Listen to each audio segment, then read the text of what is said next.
Noticia urgente. Hoy platicaremos que la FGR presenta pruebas reinas de que Peña Nieto, Ricardo Anaya y Lavalle están haciendo todo a su alcance para atemorizar, para callar, para silenciar testigos que estarían declarando en su contra. Pero, ¿por qué lo están haciendo? ¿Qué es lo que debemos de saber todos los mexicanos? Aquí te lo vamos a decir. Desde el día 1 en el que se anunciaron las investigaciones en contra de personajes históricamente intocables como el expresidente Enrique Peña Nieto, el excandidato al PAN a la presidencia Ricardo Anaya, el exsecretario de Hacienda Luis Videgaray, así como muchos otros funcionarios. Uno de los más grandes miedos es que utilizaran sus vínculos con la delincuencia para intimidar, para callar, para doblegar a las autoridades jurisdiccionales, así como a los denunciantes y a los testigos. La mayor prueba de ello era la propia Rosario Robles, quien cuando decidió denunciar recibió todo tipo de presiones y al estar en riesgo su vida decidió no echar a Peña Nieto de cabeza y prefirió permanecer en prisión. Ahora tristemente la historia se repite, pues la Fiscalía General de la República acaba de señalar que los testigos claves que tenían en el caso contra los funcionarios antes señalados acaban de ser silenciados a la mala y ahora se encuentran desaparecidos. Por eso, hoy te revelaré sobre el nuevo plan efectuado por la mafia del poder para evitar que Peña, que Videgaray, que Anaya y muchos más terminen en prisión por la repartición de sobornos en la aprobación de la reforma energética. Todo esto ocurrido en 2013. Bienvenidos al Nopal Time, soy Saúl Soltero. ¿Listos? ¡Comenzamos!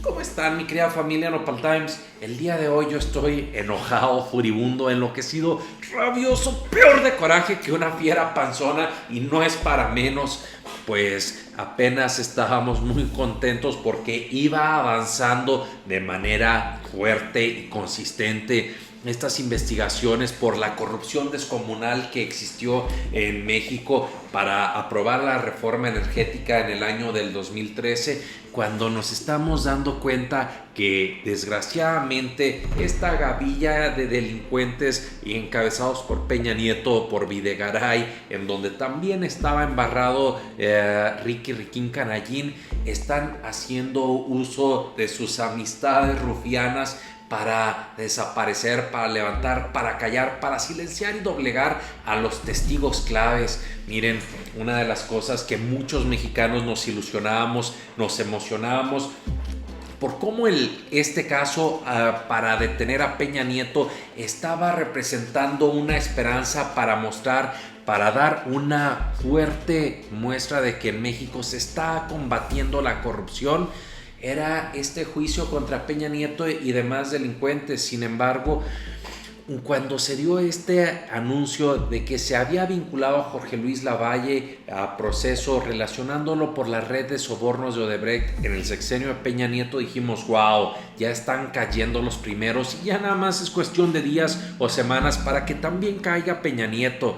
Sin embargo, no contábamos con un fregadazo de realidad, pero que era por lo que celebrábamos hace unos días. Lavalle Mauri fue acusado directamente por el exdirector de Pemex, Emilio Lozoya, de haber recibido 25 millones de pesos con la finalidad que fueran aprobadas las llamadas reformas estructurales del gobierno de Peña Nieto, entre las que se encontraban la reforma energética en el año 2013. El panista se convierte en el primer político relacionado a los sobornos de Odebrecht en México que es encarcelado, toda vez que Emilio Lozoya Austin, quien recibió más de 10.5 millones de dólares por soborno por parte de la empresa brasileña, se convirtió en testigo colaborador de la FGR y se encuentra en libertad.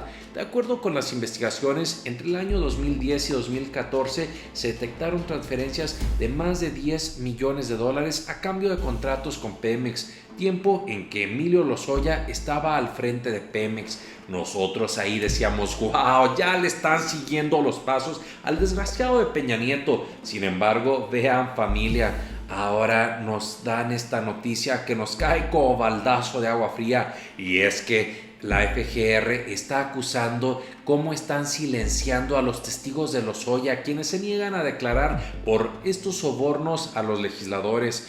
Dos personajes claves en el caso de la presunta entrega de sobornos a legisladores para la aprobación de la reforma energética en el sexenio pasado se negaron a comparecer ante la FGR para confirmar la forma en cómo ocurrieron los hechos. Se trata de Francisco Olascoaga y Rodrigo Arteaga, colaboradores del exdirector de Pemex Emilio Lozoya y responsables, según la FGR, de haber entregado por orden del entonces presidente Peña Nieto y exsecretario de Hacienda Luis Videgaray casi 100 millones de pesos provenientes de Odebrecht a un representante de los senadores sobornados. A estos dos testigos los habría ofrecido el propio Lozoya para que declararan sobre los hechos y entregaran pruebas de que esto ocurrió. Sin embargo, cuando fueron requeridos por la Fiscalía para declarar, no quisieron presentarse. Y aquí está lo que expusieron los fiscales, en donde se ve cómo estos desgraciados rufianes políticos, peces gordos, están haciendo por la mala estas prácticas turbias para doblegar a los testigos. Aquí lo dice claramente. El hecho de que no tengamos comunicación actualmente con estas dos personas nos hace suponer fundadamente que fueron intimidados, que fueron asustados y que esto obstaculiza la labor de nosotros como servidores públicos que participamos en la investigación para el esclarecimiento de los hechos, expuso uno de los fiscales. Pero ojo, sin embargo, las autoridades indicaron que en el caso de un eventual juicio donde la exigencia de pruebas es mucho mayor, la participación de estos testigos es fundamental para sustentar el modus operandi que se usó en los presuntos sobornos. Por lo tanto, nos pone sumamente preocupados cómo estos desgraciados peces gordos están haciendo de las suyas para obstaculizar. Ahí está esta prueba reina, aquí está esta declaración de los fiscales en donde nos demuestran cómo están los rufianes haciendo de las suyas, algo similar como ocurrió con Rosario Robles, en donde creíamos que sí iba a soltar la sopa y a la hora de la hora la doblegaron y prefirió mejor callarse y estar en el bote. Pero ¿qué esto nos muestra? Ojo, que en México sigue muy débil la figura del testigo protegido, en donde terminan sintiendo, creyendo que no va a haber este apoyo de parte de las autoridades y por lo tanto los testigos no se animan a hablar, no se animan a señalar o a demostrar quiénes son los peces gordos que cometieron estos delitos, que los orillaron. Por lo mismo, nos parece fundamental alzar la voz para que se mejore, para que se perfeccione este apoyo a los testigos protegidos y así pueda existir justicia contra estos rufianes de 7 suelas como Peña Nieto, como el propio Luis Videgaray, como Ricardo Anaya. Esto no puede y no debe de seguir así. ¿Ustedes qué opinan al respecto, familia? Me gustaría que me dejaran en los comentarios qué opinan al respecto. Por otro lado, quisiera mostrar, hablando de bribones de 7 suelas, una noticia que vaya que a Borolas le ha de haber caído no muy en gracia cuando se demuestra que uno de sus generales de la Sedena, uno de esos amigos que tenía Calderón, se ha revelado cómo usó cuarteles de la Sedena para tener unas fiestas con unos narcocantantes, capocantantes a todo lo que dan, como por ejemplo el propio Gerardo Ortiz, Grupo Calibre 50, y en donde estuvieron presentes diversos personajes que se da a entender que eran rufianes de los grupos organizados. Dice la siguiente nota: revelan que General usó cuartel para fiestas amenizadas con este tipo de canciones. Las canciones que enaltecen a figuras y supuestas hazañas de delincuentes se escucharon aquella noche del 30 de octubre del 2014 en un cuartel de la Sedena. La música que emanaba de los muros de las instalaciones del campo militar 37B provenían de una fiesta organizada por Alberto Reyes, entonces comandante de las fuerzas especiales basado en Temamatla. Entre los invitados estuvieron Gerardo Ortiz y Grupo Calibre 50, ambos del estado de Sinaloa. Calibre 50 interpretó diversas canciones de este estilo, cuyas letras glorificaban hazañas de delincuentes. Los subordinados de Reyes Vaca se escandalizaron. Días después, uno de ellos se quejó ante la Contraloría General y de la Fuerza Aérea, el organismo interventor que controla el uso de los fondos públicos de la institución, denunciando que los músicos habían estado cantando este tipo de canciones. Ellos decían: no concibo que mientras nosotros pasamos meses lejos de nuestras familias, nuestros comandantes se dediquen a hacer fiestas dentro de los cuarteles, invitando civiles, quién sabe de qué tipo, se emborrachen y hagan un desmadre, señaló en su escrito de denuncia.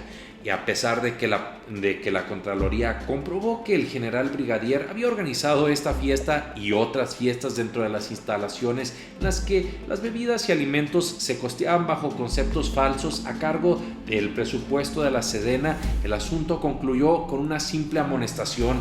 Lamentable, claro que sí, pero esto nos muestra cómo había ese modus operandi con Calderón, que debemos alzar la voz para que esto no vuelva a existir, no vuelva a presentarse y existan los respectivos castigos. Es el colmo que, como bien lo mencionaba este general, este elemento de la Sedena que denunciaba, ellos distanciados de la familia con 1001 sacrificios. ¿Para qué? Para que algunos otros malos elementos le den la espalda a la Sedena, al país. No se debe. Por eso es importante mostrarlo para que nunca se olvide y nunca se repita. Hasta aquí el video del día de hoy, ojalá les haya gustado. Estamos al pendiente para publicarles más contenido. Si les gustó, ayúdenos a compartirlo para llegar a mayor número de personas. Que tengan bonita tarde y recuerden, infórmense y no se dejen ver la cara de nopal. ¡Nos vemos! ¡Tómala! El presidente de Argentina dejó humillada a la oposición. Reconoce el grandioso trabajo del presidente Andrés Manuel López Obrador. Definitivamente, por fin México tiene un presidente como merecen los mexicanos. Por primera vez, México en muchos años